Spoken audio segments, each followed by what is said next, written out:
Lock in all sports, all plays, all 5% best bets from now until Super Bowl 57 on February 12th, 2023 from your favorite WagerTalk handicapper for only $1,199 versus a regular price of $1,999 for one total savings of $800.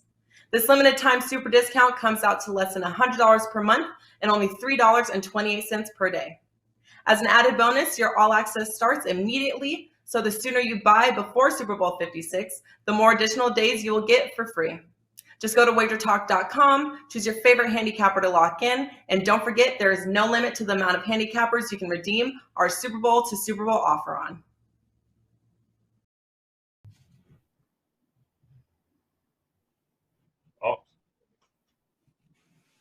Hey guys, welcome in and a very happy Friday to you as we have yet another big race coming up this weekend. We're going to break down for you the Sam F. Davis. We're going to head to Tampa Bay Downs, and we're going to do it, of course, with the pundits themselves. Two of the very best. There is Marco D'Angelo in the house. Sig is here. Sig's not bragging at all about him sweeping the board in the Holy Bowl last week at all. He didn't mention it at all pre-show here. Didn't hear a word about White Barrio, nothing. But it is a pretty important weekend nonetheless. Tampa Bay Downs, a bit of an underrated track here, Marco, the host of the Sam F. Davis, and a big field for this one. But I know you're excited. It's a huge weekend this weekend. You know what I'm excited about is just another race so I can, stop hearing Sig patting himself on the back about his superfecta box he had last week. Congrats on it. And, nice call on Saffy Joseph's horse. And Saffy Joseph's got another horse in this one this week. And my buddy, Dale Romans has one in here too. I can't wait to talk to him. And I actually drew his horse in the analysis, so I might not be so kind to Mr. Dale Romans this week. Joe, that guy is my nemesis, let me say. Mm-hmm. Yeah, you might as well throw a pair of Blakers on so we can hate them all around the horn. Talk to me here, Sig. What is going on? Congrats. Another great card for you last week. I know you got one rock and rolling, ready to go here this weekend. What else is going on with you? Yeah, Joe, we're locked and loaded. We've still been doing Gulfstream here on a daily basis, running Wednesday through Sunday. We nailed the late pick 4 and pick 5 on Wednesday and Thursday, and looking to 3-peat today here, so we'll see what happens. But today we're turning our attention to Tampa Bay Downs on the other side of the state, and looking here at the Sam F. Davis. First full field Derby prep coming up, and looking forward to it. Yeah, big solid field, grade 3 race here, guys. We'll get to it in just a second. A quick reminder, though, you heard Sid mention it. His daily racer report's available each and every race day, at least by 9 a.m. on race day, guys. You can head over to his page at WagerTalk.com, wt.buzz/Sig. You can see it there on the screen and grab those daily racing reports each race day, guys. Great opportunity for you to cash a few tickets at the window at the track. And Marco, time is running out for his ability, you guys to hop on. How about an all-access pass for, the entire year, Super Bowl to Super Bowl, from this Sunday straight through the Sunday next year?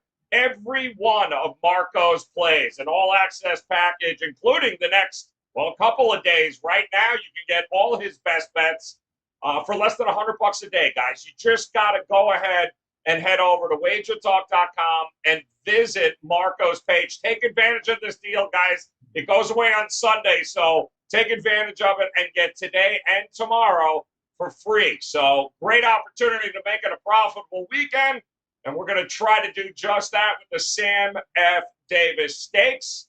And we are going to start by taking a look at the entries here. We're going to go through them all. And number 1, I believe, it's 20-1, so that's got to be. Oh no, Marco's going 20-1.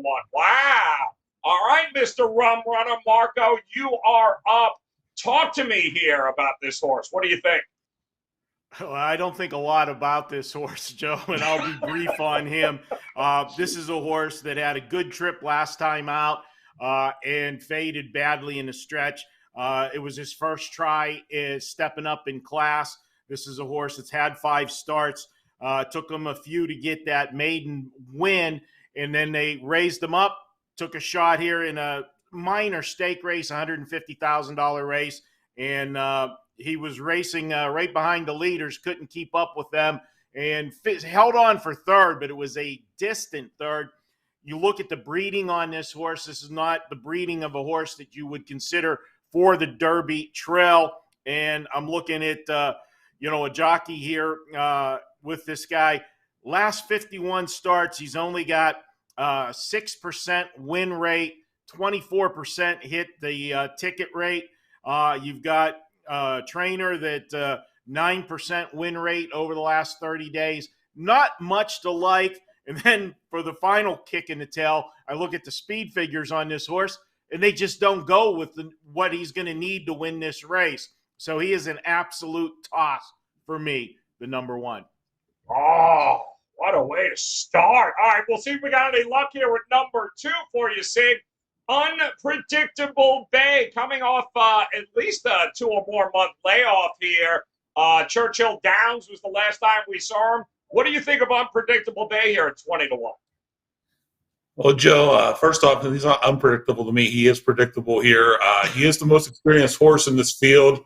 He's a Cairo Prince Colt. He took 7 attempts to break his maiden as a 2-year-old, finally accomplishing it in November at Churchill Downs here.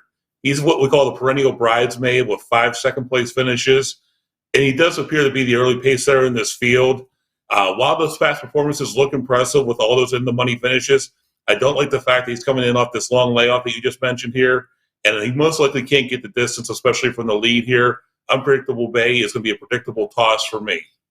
All right, got to go. Sorry about that, number 2. Well, let's see. Oh, there it is. Now I know why Marco started. Number 3, Classic Causeway here, Marco. 3 to 1. Morning line, and I believe I read Ortiz on board of this Brian Litch trained horse. What do you think? This has got to be a contender, no? Oh, absolutely, and it's why he's the 3 to 1 morning line favorite. He checks all the boxes. You look at this horse, he's already shown he can go this distance. You look at the breeding. You hear me bring up the breeding a lot for the Derby Trail. This is a horse that's out of Giants Causeway, a $75,000 stud fee. The mare was a Thunder Gulch mare, so he's got breeding top and bottom side. He was everything that you've asked him to do so far. Broke his maiden first asking, run away by 6 1/4 lengths. In his second start, they got really ambitious with the horse. They put him straight into a grade 1 stake race. It was the Breeders Futurity, and he finished third. But if you look at the line in that race, they went suicide fractions, I thought, for that race. 22 and change, 46 and change to the half, and he was on the lead. He couldn't maintain that in his second start, coupled with the big class jump. But I give him credit for hanging on for third in that race. And then he came back in his last race of the season last year, finished a good second in that race. And if you look at the winner in that race, Smile Happy, and the third place finisher, White Ambario, which, yeah, I know Sig picked that horse last week. That was a horse that just won the Holy Bull. So he did finish in front of that horse. That bodes well for him in this one. They skipped the Holy Bull to avoid a couple of those horses and give him an easier spot here. He is the horse to beat, but I will say at 3 to 1, he's going to probably get bet down from that because of this field, and I don't think he's going to be worth going crazy on because there's some horses here that have a license to jump up. I think we're going to see a long shot hit the board and make this race a profitable race. But this is a horse you got to have on your ticket. All right, got to be looking at number 3. And speaking of slight long shots here, how about number 4, Golden Glider? This is one of, I think, 3 that Marquez has in this race here, Sig. 12 to 1 morning line here. What do you think of the chances of number 4 crossing in the top? Yeah, thanks, Marco, for that transition into having a live long shot hit the board here. I think this might be your horse. Golden Glider here is a Go Zapper colt who's 2 for 2 and appears to be like I just said, a live price on Saturday. The Mark Cassie colt broke his maiden on his debut over the Tapeta at Woodbine in November. What was a very impressive last to first run in that race here. They brought him back here at Tampa on the dirt. And he won an allowance race, just sitting off the early lead and then pulling away when asked. Antonio Gallardo, who's one of the top riders at Tampa, was on him that day. He comes back to ride tomorrow here. He's been working very well, and the Mark Cassie runners that I've been following at Gulfstream have showed up and are ready to race. So I believe he's going to have this horse ready to go on Saturday. My only concern with Golden Glider is that he's raced with Lasix both times, both of his wins here. So this is going to be his first non-Lasix race. But I think, just look at the horse's works here. He's going to be ready to fire a big race here. And at 12 to 1, I think he's going to drift up a little bit from there. He is a long shot win contender, in my opinion. All right. Well, there we go. That's number 1 that we like for a long shot. How about number 5? God of Love. This will be the second Cassie horse here. Marco. Canadian, I believe, Woodbine, if I'm not mistaken, coming down south. What do you think here at 10 to 1? Well, this is a mystery horse. It's one of the horses, and Sig and I last night were plowing down some sushi in Chinatown, and we were talking to race over, and my first words to him was, I could make a case for 7 different horses to win this race. This was one of them, but there are question marks with this horse as well. He has a nice foundation. He's got 4 starts, makes his first start of his 3-year-old campaign. But as you said, coming down from Canada, he was able to cross the border and get in here. But we never know how to handle those horses that come from Woodbine. Some of them do well when they come to the States, and some of them don't. But I can tell you one indicator that is a good sign is this horse was not eligible for this race. They didn't make the sustaining payments as a weanling and as a yearling. So the owners decided to pay the supplemental fee to get into this race. Now, it wasn't a big supplemental fee, $3,000 supplemental fee, but, they wanted to take their shot at the $250,000 purse. So the connections think he has a good shot. If you look at his last race and take the speed figure from Woodbine, that would put him right in the mix. It was a solid speed figure. But again, sometimes those just don't translate the same off of the synthetic at Woodbine to when they come down here to the States. It's a horse that I can't totally pitch, but he's not going to make my final cut. I will have him on the bottom end of trifectas and superfectas, though, on some of my tickets, because I do think he has talent. He made a big move in his last race, 4-5 wide in the last turn, and did that into slow fractions. So that was impressive for him to come on and get that win.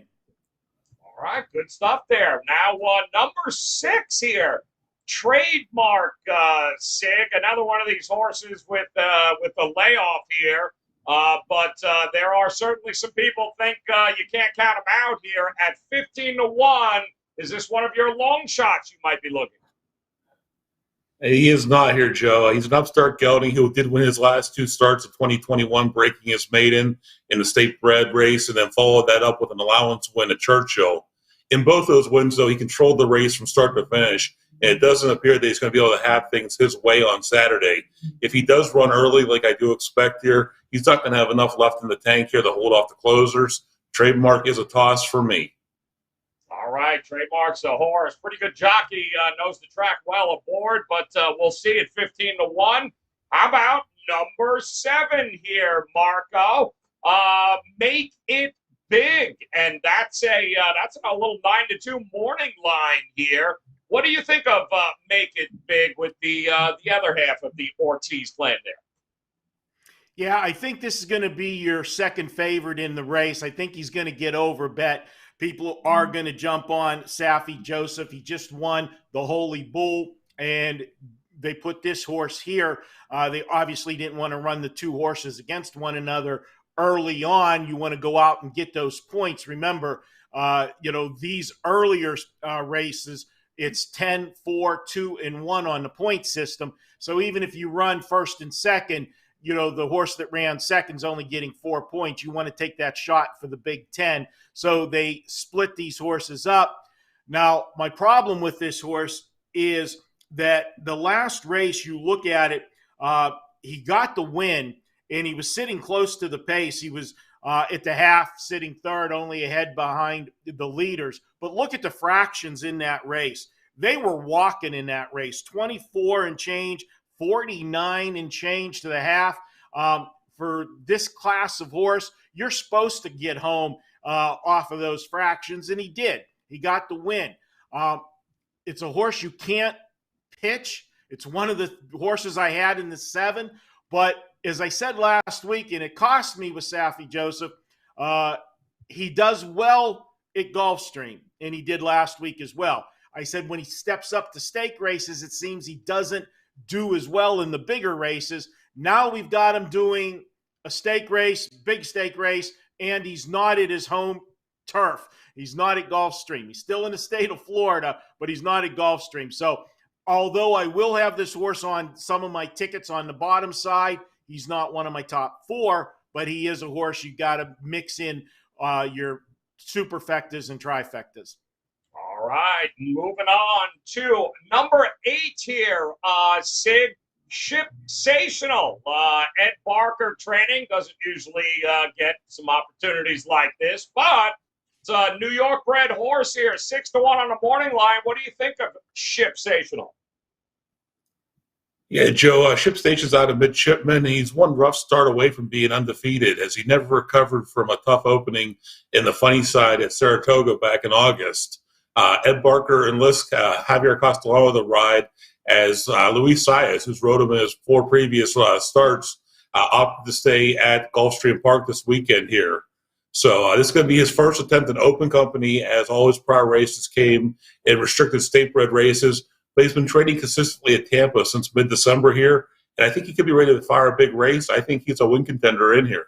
Ooh, all right. You can do worse than Javier Castellano, that's for sure. All right, number 9.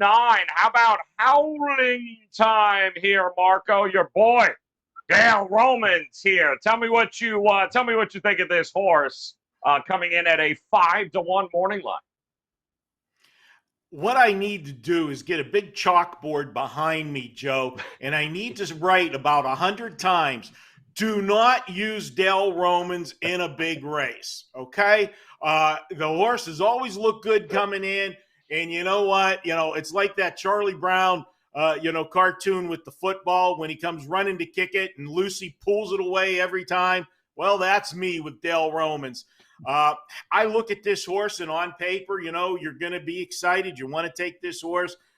He's won 2 of his 3 races, but his last race was bad. They stepped him up to a grade 2, a stake race, the Kentucky Jockey Club. And although he was involved in the early fractions, he stopped bad in that race. Finished 5th in that race. Beaten by more than 8 lengths in that one. But like I said, he came to a halt in that one. And then I look at Dale Romans right now.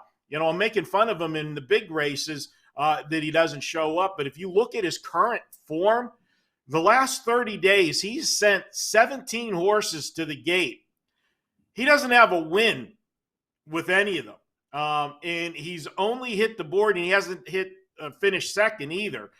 He's 12% for finishing 3rd. That's it. That's not going to pay the bills. And you look at the jockey on this one, Joe Talamo. He's had a good career, Joe. But you look recently, last 30 days, he's had 23 mounts.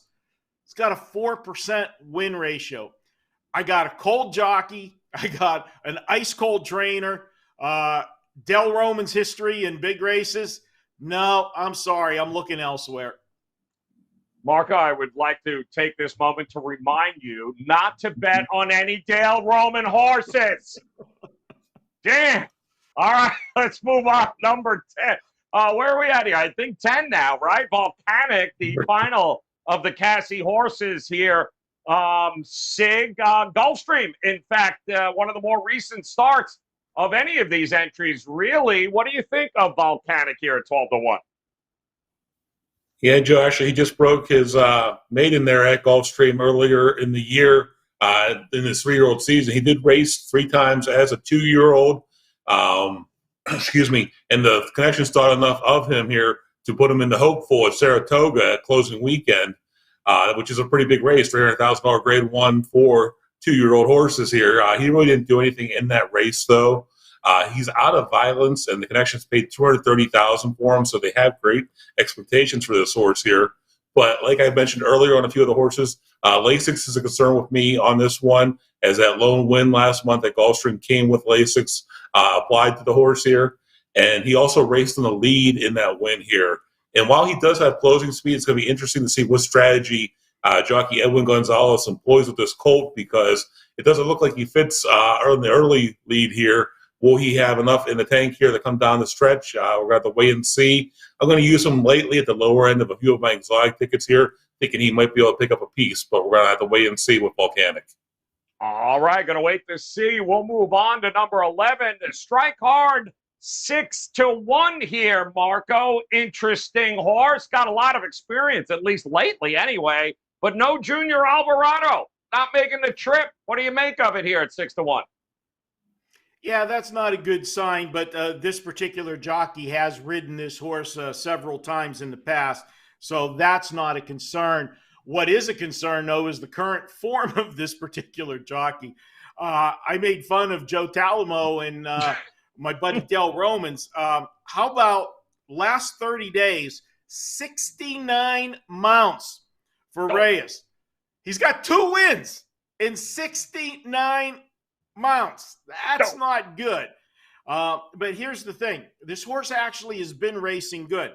I don't like the fact that he's already had 6 career starts. We talk about this every year on the Derby Trail, that if you've already got 6 and you're, just starting the prep races now, you're going to hit the Derby with 8, 9 starts. That to me is too many, because at that point, you already know what you have. So is this horse already peaked?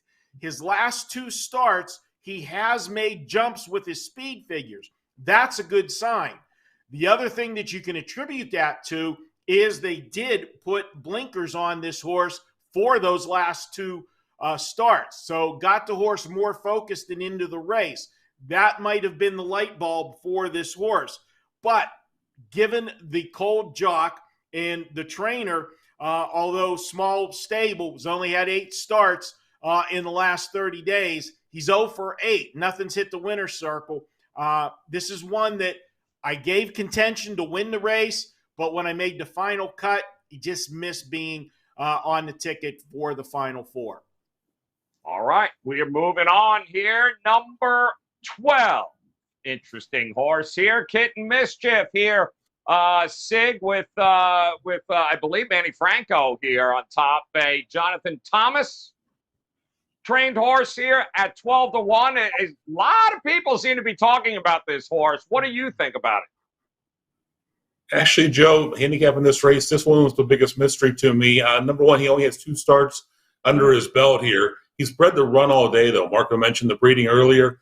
On his sires, Into Mischief, his dam sire is Kitten's Joy. This horse should be able to run basically, like I said, all day long here. He won his debut at Aqueduct in a race that was taken off the turf, and they went over a messy track. Ended up holding off the closers there and held on to win by a neck. They brought him back last month here at Gulfstream. He ran second in an allowance. Got a perfect rail trip, though, from jockey Luis Saez. Like you said, Manny Franco's riding, and he's shipping in basically from New York, as Franco's spending his winter in New York, but he's flying in to ride this race and a couple other races on tomorrow's card here. With only those 2 races under his belt, it's really hard for me to get a feel for the gelding here, but I believe there is a lot of potential there, and I'm going to be using him underneath on some tickets, but more than likely I'm going to be watching him very closely to see what kind of race we get out of this gelding. I think he might have a big future. All right, there you go, guys. You got it. All 12 entries here in the race, and now it's the moment of truth. Marco, before you give us your card, I would like to remind you not to bet on Dale Roman's horses. So, yes, if you could please lay it out for us here, Marco. Where are you going? Best bet on the card here. Well, what I'll probably be going is when Del Roman's horse comes rolling down this stretch, I'll be heading down to the Strat and take a, jump off the top of the stratosphere here in Vegas. But yeah, I'm going with the 3 by default. This is the horse that I said has the current form. Everybody likes this horse coming in. He's got the hot jock, classic Causeway. He's got the breeding and everything else. But as I said, it's a wide open field. My second choice is the horse that Sig just finished talking about. And, he hit all of it. Picks up in this race, Manny Franco. And I think that's a big move here for this horse. For Manny Franco to commit, to come down from New York to ride this horse, I think the connections believe this is a legitimate Kentucky Derby horse. And Franco making the commitment to come down, this could be his mount for the Kentucky Derby. So that's the first plus on this horse. The second plus is, as Sig said, this is the best bred horse in the race. Even better than Classic Causeway when it comes for winning the Kentucky Derby, what is needed. You go also, the horse only has 2 lifetime starts. Now, Sig gave that is his negative, his only negative to it. To me, it's actually the positive. I talk about it all the time. The light bulb, the horse that can make that big jump. He's only had 2 starts, and he made a huge jump from start 1 to start 2. His speed figure in that second start is enough to win this race.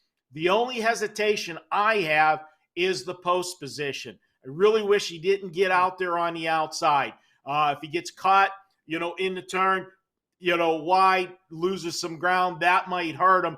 But I think he has enough gate speed to get out and for Manny Franco to find a spot, tuck him in mid-pack, and then I look for this horse to have a big closing kick. I put him second. That is the long shot that if he jumps up and wins this race, that's going to give us our price. Then our next horse is the 4 horse, the other long shot, Golden Glider. And even though this horse checks a lot of the same boxes that the 3 and the 12 do, my concern with this horse is the opposite. The fact that he has an inside post, I think he could find himself in some trouble because he doesn't break out of the gate well. Both of his starts, he broke badly. Broke from the 5 hole his first start. First punch, he was 12th. In his last start, he had the 3 hole, but he got away 5th. The only problem was there was only 5 horses in the race. He doesn't break well. If he doesn't break well here, he's going to have a lot of traffic to maneuver through. And being from the 4 post, he could get buried down the rail and need to have some racing luck. That's why he's 3rd. And then for my last spot, I was between the 8 and the 7, back and forth. I settled on the 8 for this one. I think the upside is bigger on this horse, and I think that his last race might have been his light bulb race, Shipsational. I look for him to improve. This is a horse, 4 starts, has 3 wins, and has put back-to-back wins together in minor stakes. So he has a license to make another jump. 312, 4-8 for me. 312, 4 and 8 there for Marco's selections here. And Sig, let's see how many horses you agree upon and how many you're going to laugh at. So go ahead. What do you got for us here? I am not going to laugh at any of Marco's horses this week. It's one that I wrote that 100 times on the chalkboard last week after his selections came out. And I had the superfecta box there with my 4 selections, but we won't go back to that. We won't harp on that at all. You don't say. Honestly, I never know that. Guys, I went here Classic Causeway on top here. He's definitely the classiest horse in this field. You take a look at there that he won that main special weight at Saratoga by over 6 lengths. And basically that was off the board. I mean, he was going off almost 14-1 there. So a lot of times you'll know these big horses are coming out. The barns will be talking about them. The barns will be betting them. This horse basically came out of nowhere and hit at 14-1, guys. They came back. They brought him right back in grade 1 and then right back into grade 2 here. He performed admirably in both of those. I like the fact that Irad Ortiz is making the trip from Gulfstream to ride him here. And then I also like the progressive works. If you take a look, Brian Lynch has been working him longer here. He started, I mean, last one was a 7 furlong work. The previous was 6 furlong, 5 furlong work. So this horse is going to be fit and ready to fire. I really like Classic Causeway on Saturday.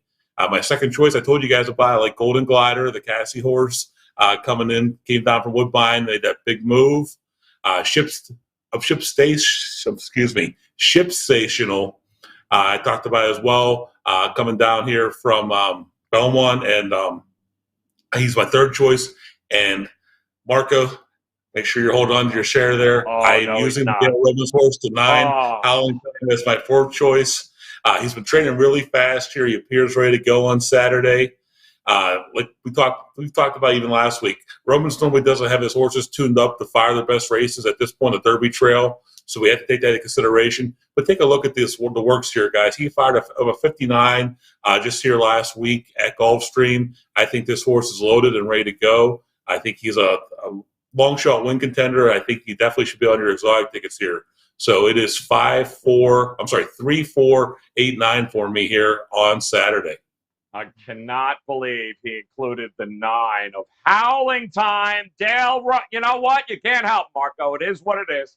Not a problem there. My suggestion here, guys, though, is if you head over to WagerTalk.com right now, you can pick up the entire Racing Day sheet, each and every race day, in fact, on Sig's page there at WagerTalk.com. Just visit wt.buzz/Sig and get the entire card of what Sig's going to be playing there each and every race day. And then, of course, head over to Marco's page. Still time to take advantage of the Super Bowl to Super Bowl package right now. All access, every play of Marco's from Super Bowl to Super Bowl. You hop on now, you'll get all his plays today and tomorrow thrown in as well. So great opportunity, less than $100 a day there, guys. Visit both of them over at WagerTalk.com.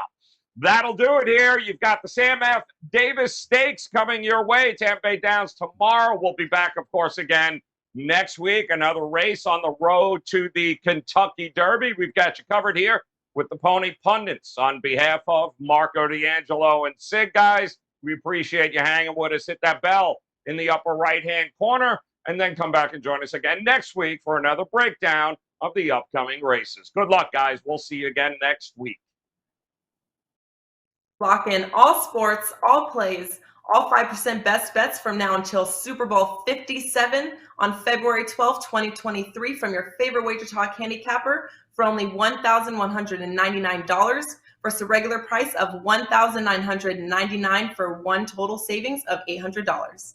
This limited time super discount comes out to less than $100 per month and only $3.28 per day. As an added bonus, your all access starts immediately, so the sooner you buy before Super Bowl 56, the more additional days you will get for free. Just go to WagerTalk.com, choose your favorite handicapper to lock in, and don't forget there is no limit to the amount of handicappers you can redeem our Super Bowl to Super Bowl offer on.